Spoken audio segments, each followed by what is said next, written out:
Que le Seigneur Jésus-Christ vous bénisse. Nous sommes aujourd'hui les 30 juillet 2025. Alors, j'aimerais bien passer du temps dans la présence de Dieu, l'adorer, le glorifier, et lire sa parole, faire savoir sa volonté actuelle dans nos vies. Amen. Ce que nous devons savoir, pour sa seconde venue, et savoir comment s'y prendre, comment s'y préparer pour ne pas rater cet événement, cet événement glorieux de la venue de notre Seigneur Jésus-Christ. Alors, soyez tout simplement concentrés, ceux qui vont me suivre. Vous devez savoir que Jésus-Christ sauve l'âme et le corps.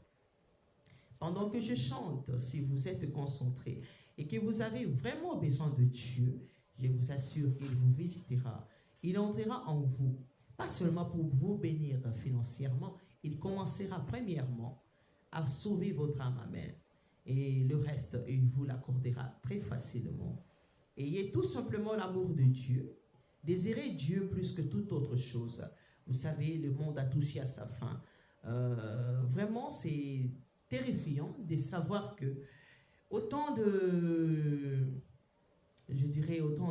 Lot, autant de Noé d'abord, vous savez, Noé et sa famille étaient déjà dans l'arche.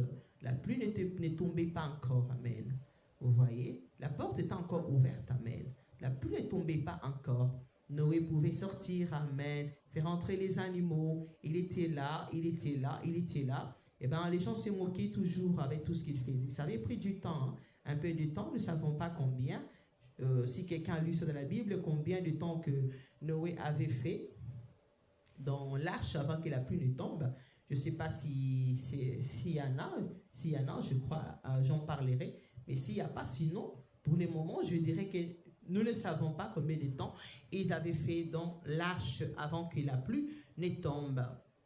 Alors, vous devez tout simplement savoir, Dieu agit de la même façon.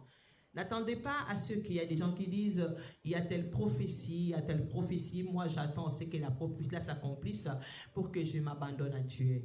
Non, ça c'est un mauvais choix. Ça vraiment, c'est se perdre. Abandonnez-vous entre les mains de Dieu, parce que quand Dieu veut sauver, il préserve vraiment ceux-là qui croient en lui. Il les garde.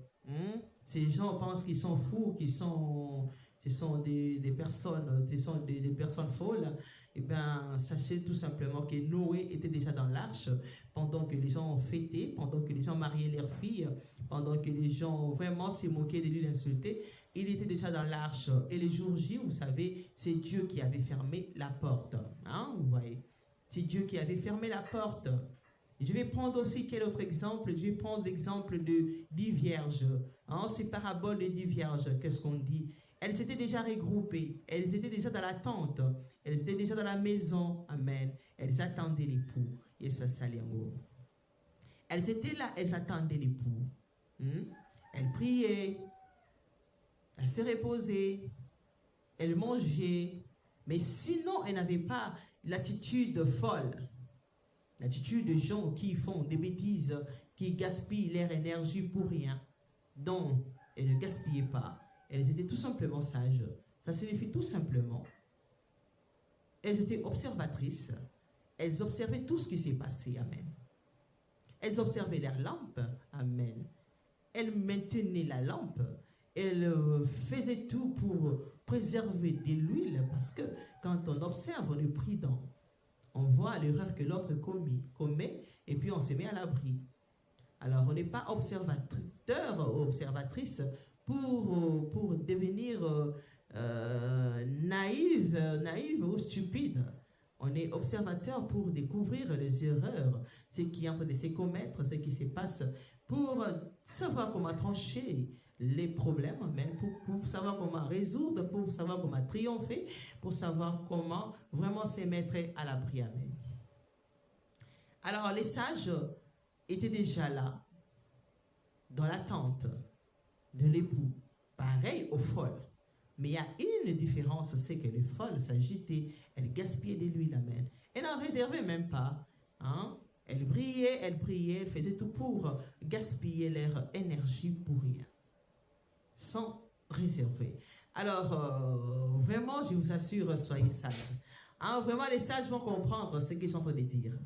Hein? Ne cherchez pas à gaspiller votre énergie. Laissez Dieu distribuer son énergie, amen.